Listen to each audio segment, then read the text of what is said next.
6년 만에 돌아온 복귀전, 그리고 출시 3개월 만에 시장을 뒤흔든 신무기. 지금 이 두 가지가 동시에 터지고 있는 기업이 있어요. 안녕하세요. 가치사슬 인사이트입니다. 시작 전에 구독이랑 좋아요 한 번씩 눌러주세요. 알림 설정까지 해주시면 다음 인사이트도 바로 받아보실 수 있어요.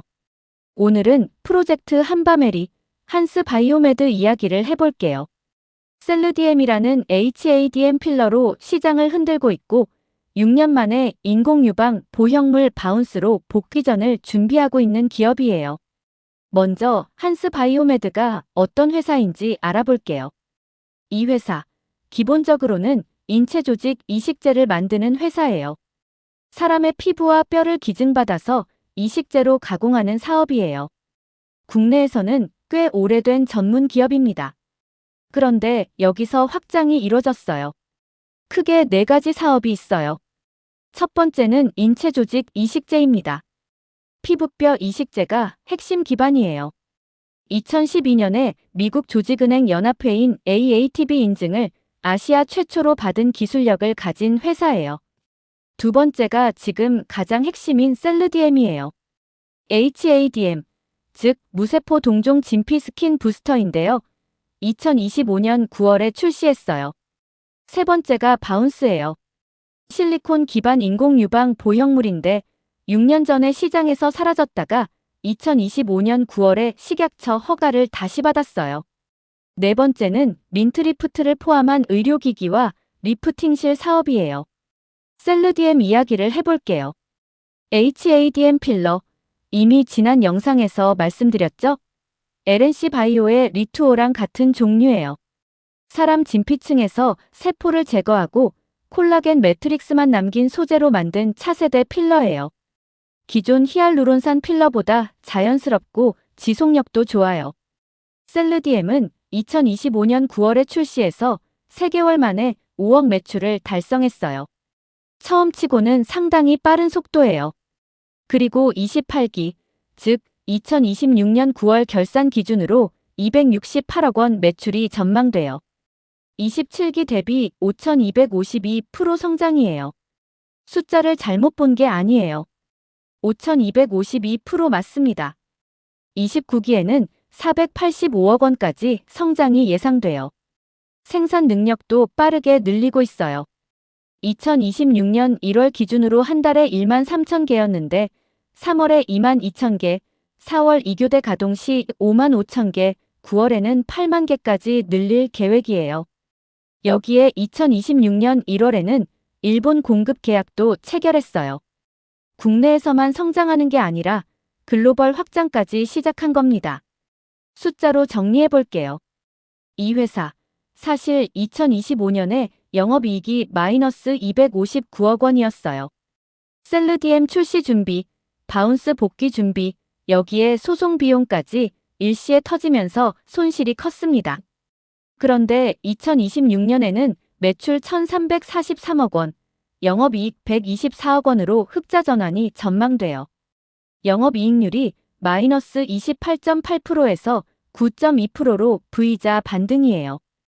2027년에는 영업이익률 12.9%까지 올라갈 전망이에요.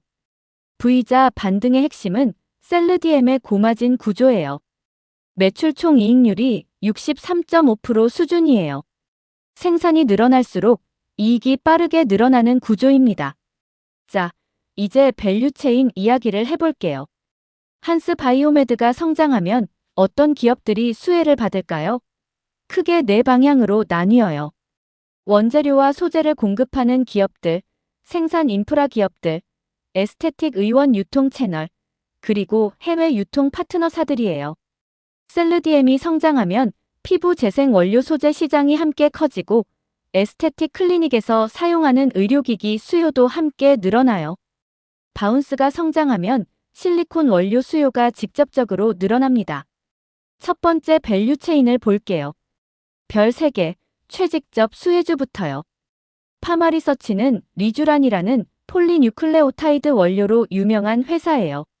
셀르디엠 성장으로 피부 재생 소재 시장 전반이 커지면서 동반 수혜를 받아요. 휴온스 글로벌은 히알루론산 원료를 국내에서 생산해요. 에스테틱 필러 시장 성장과 직접 연동됩니다. 클래시스는 울세라라는 피부 초음파 리프팅 기기로 유명한 회사예요. 필러 시술 후 리프팅 시술을 병행하는 게 최신 에스테틱 트렌드거든요. 셀르디엠 처방이 늘어날수록 클래시스도 덩달아 수혜를 봐요. 원텍도 에스테틱 레이저 기기 전문인데요. 같은 이유로 수혜를 받아요. 바운스 쪽으로 보면 실리콘 원료 공급사가 직접 수혜해요. 바운스 생산량이 늘어날수록 실리콘 젤 수요가 직접 증가하거든요. 두 번째 밸류 체인이에요. 바운스 이야기를 좀 더 해볼게요. 2020년에 벨라젤이라는 다른 인공 유방 사태가 국내에서 발생하면서 한스바이오메드의 바운스도 시장에서 자취를 감췄어요. 그게 6년이 됐습니다. 그런데 2025년 9월 식약처 허가를 새로 취득했어요. 그리고 2026년 3월에 실리콘 원료사로부터 재료를 공급받아서 생산을 재개할 예정이에요. 28기에 50억, 연간으로는 100억 매출이 목표입니다. 이 흐름에서 수혜를 보는 기업들로는요. 실리콘 원료 공급사가 가장 직접적이에요. 그리고 국내 성형병원 채널, 관련 의료 소모품 유통사들도 수혜를 받아요. 셀르디엠의 일본 수출 계약도 중요한 포인트예요. 2026년 1월에 일본 공급 계약이 체결됐고 일본 피부과 에스테틱 클리닉 채널로 침투를 시작했습니다. 세 번째 밸류 체인이에요. 셀르디엠이 성장한다는 건 HADM 시장 전체가 커진다는 신호예요. 경쟁사인 LNC 바이오나 제테마도 같이 성장하는 구조예요. 클래시스는 다시 한번 강조할 만한 수혜주예요. 필러 시장이 커지면 리프팅 기기 시장이 함께 커지는 연동 효과가 있습니다. 바이오 소재 쪽에서는 파마리서치, 바이오플러스 같은 피부 재생 원료 기업들이 에스테틱 시장 전반 성장 수혜를 받아요. 수혜주를 정리해 볼게요. 별 3개 최직접 수혜주는요. 파마리서치, 피부 재생 폴리뉴클레오타이드 원료 선두, 에스테틱 소재 시장 성장 최직접 수혜예요. 클래시스, 울세라 등 에스테틱 의료기기, 필러와 복합시술 트렌드 최대 수혜주예요. 실리콘 원료사, 바운스 생산 확대 시 직접 수혜예요. 휴온스 글로벌, 히알루론산 원료 생산, 에스테틱 시장 성장 직접 연동이에요.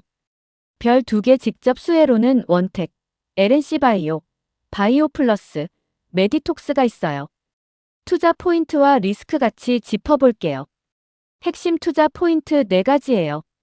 첫째, 셀르디엠 매출 폭발 성장이에요. 27기 5억에서 28기 268억, 5252% 성장이에요. 둘째, 바운스 6년 만에 복귀예요. 두 번째 성장 엔진이 가동되는 거예요. 셋째, AATB 아시아 최초 인증이에요. 2012년에 받은 인증인데 글로벌 신뢰성의 기반이에요. 넷째, 수익성 극적 반등이에요. 마이너스 28.8%에서 9.2%로 V자 반등이에요. 리스크도 있어요. 규제 리스크가 있어요. 2025년 국정감사에서 HADM 미용 목적 사용에 대한 의문이 제기됐어요. 경쟁 심화도 있어요. LNC 바이오, 제테마 등 경쟁자가 늘고 있어요. 민사소송 비용 문제도 있어요. 2025년 12월에 국내 민사 1심 패소로 215억 소송 비용이 반영됐어요. 재무 부담입니다. 9월 결산이라는 특이한 회계 구조도 있어요. 일반 기업과 분기 시점이 달라서 실적 비교할 때 주의가 필요합니다.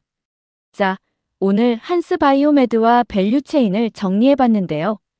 핵심을 다시 한번 말씀드리면요. 한스바이오메드는 지금 2가지 성장 엔진이 동시에 가동되고 있어요.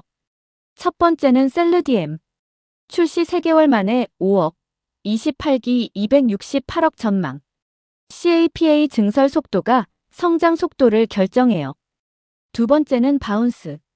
6년 만에 복귀 전. 인공유방 보형물 시장에서 점유율을 얼마나 회복하느냐가 장기 성장의 열쇠예요. 이 두 가지가 동시에 실적으로 증명되는 시점이 오면 이 회사의 밸류에이션은 지금과 다르게 평가받을 수 있어요. 다만 규제 리스크, 경쟁 심화, 소송 비용은 반드시 확인하고 투자하셔야 해요. 모든 투자의 최종 판단은 항상 여러분 본인이 하시는 거 잊지 마세요. 오늘 영상이 도움이 되셨다면 구독, 좋아요, 알림 설정 꼭 눌러주시고요. 다음에도 밸류체인 핵심 인사이트로 찾아올게요. 가치사슬 인사이트였습니다.